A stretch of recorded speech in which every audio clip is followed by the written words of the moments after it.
Dal kanadın kırdılar, alkanlara boyadılar. Kerbela'da, Kerbela'da, Kerbela'da.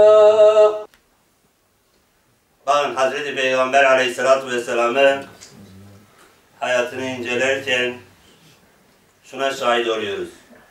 Küfür ve şirkle mücadelenin örneğini Hazreti Muhammed Aleyhisselam'dan alıyoruz. Medine döneminde de nifak ile olan mücadelesini alıyoruz.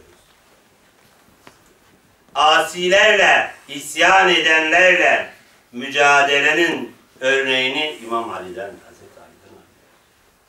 Ama zalimlerle mücadeleyi de Hüseyin'den almaz.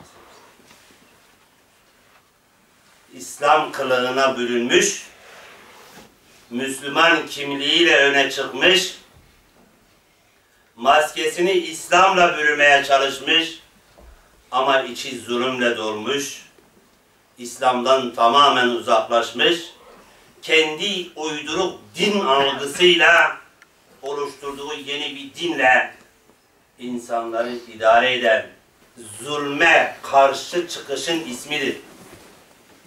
Hazreti Hüseyin zillete boyun eğilemeyeceğini kanıyla, bedeniyle yazıp önümüze koyan insandır.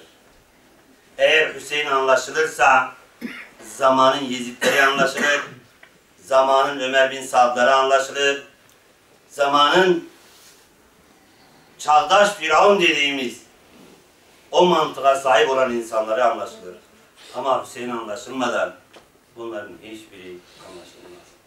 Yani Hüseyin neydi de oldu, tarihte bitti dediği zaman tarihte o günden bugüne kadar hatta bir ay önce Diyarbakır'da yaşanan olaylara da anlam veremeyiz.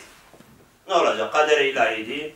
İşte tuttular orada 5-10 tane Müslüman genci, dövdüler, kestiler, 5'ini katına aşağı attılar. Üzerinde işte sopalardan, şeylerden biçtiler, satırlardan, arkasından yaktılar, geçtiler. Olacaktı. Zaten alınlarında yazılıydı bu deyip geçeceğiz.